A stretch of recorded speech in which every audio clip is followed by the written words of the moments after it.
Salut, c'est Trado, je suis content de vous retrouver pour la mise à jour de l'analyse technique de l'or et de l'argent libellés en dollars et en euros. Je vous retrouve juste après ça. Et on va commencer comme d'habitude par les trois nouvelles que j'ai trouvées pour vous et qui pourraient vous intéresser. La première, c'est Bank of America qui constate une ruée vers les actions depuis que le vaccin, ou même les candidats vaccins contre le Covid rassurent les investisseurs.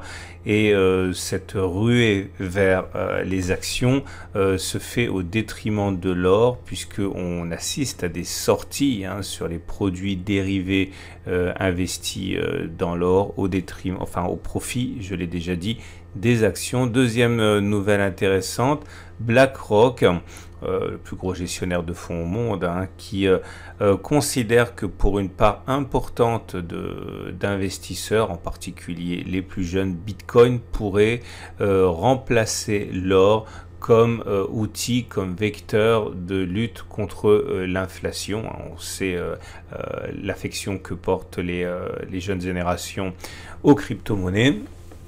Et troisième nouvelle provenant de Goldman Sachs qui considère et s'attend à ce que les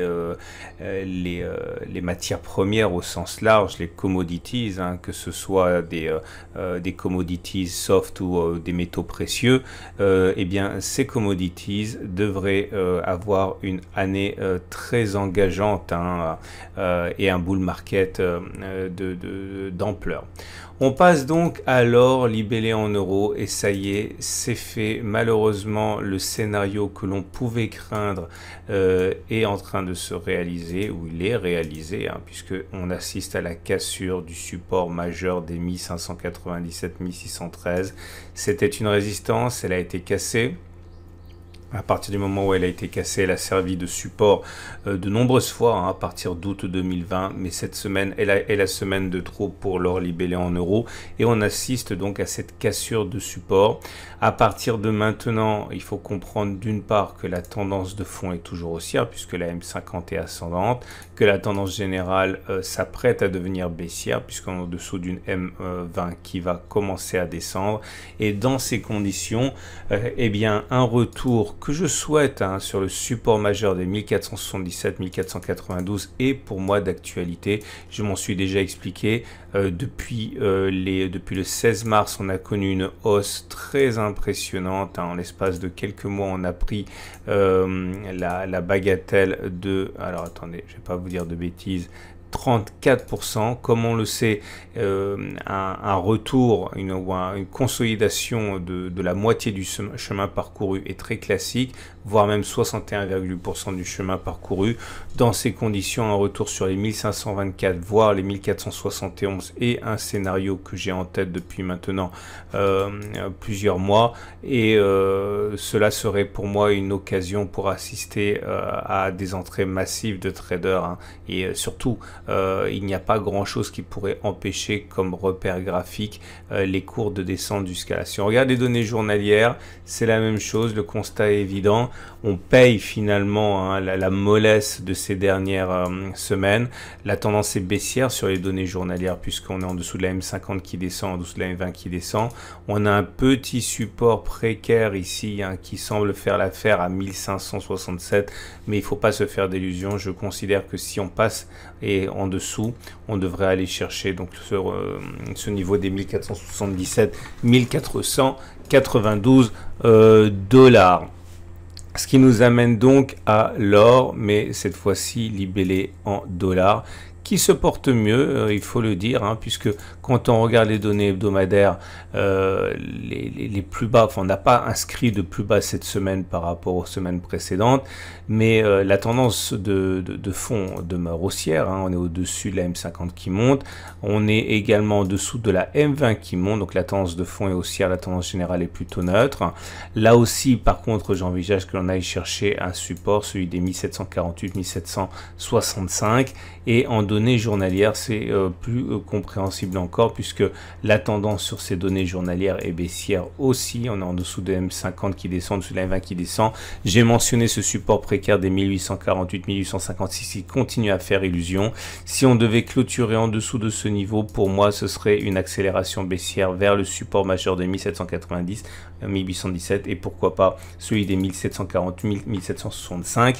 Là aussi, je considère que ce serait opportun.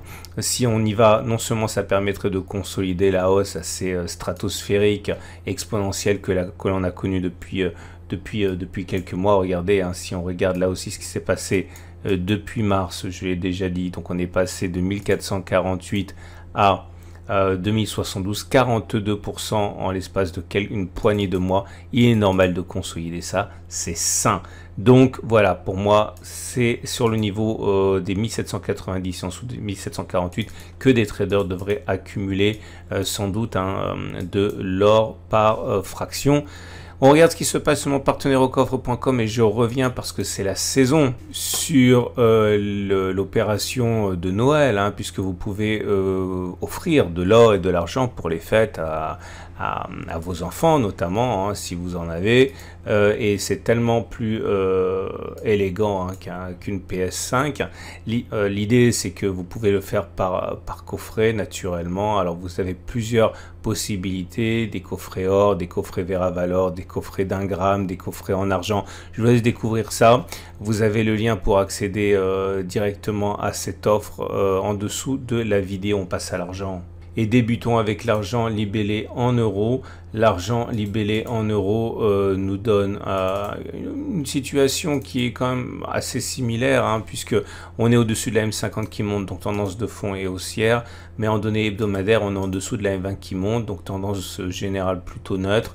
Là, je ne vois pas comment on pourrait éviter un contact avec les 16,8-17,9 également. Hein. C'est quelque chose qui me semble dans les tuyaux, surtout que lorsqu'on regarde la tendance de court terme, c'est-à-dire les données journalières, c'est la même chose. On est soumis à une pression baissière du fait qu'on soit en dessous de la M50 qui descend, en dessous de la M20 qui descend, donc la tendance de court terme est baissière.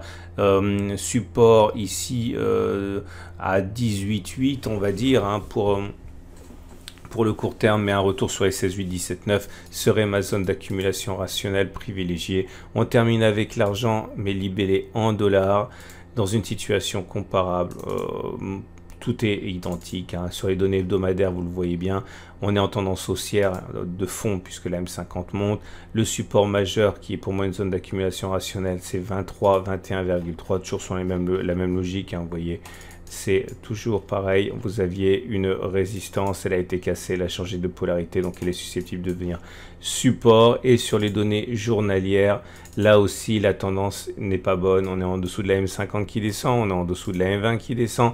Un retour sur les super précaires des 21,6-22 me semble à terme plausible, et bien sûr sur les 23, 21,3, si on y va, eh bien, il y aura sans doute des phénomènes acheteurs. Mais pour l'instant, vous l'aurez compris, l'or et l'argent ne sont pas en odeur de sainteté, non parce qu'ils ne séduisent pas, mais parce qu'il y a une ruée vers les actions maintenant, qu'on semble avoir plus de visibilité sur l'économie, et donc il y a un transfert hein, qui se fait de l'actif refuge qui est l'or vers les actifs jugés risqués qui sont les actions.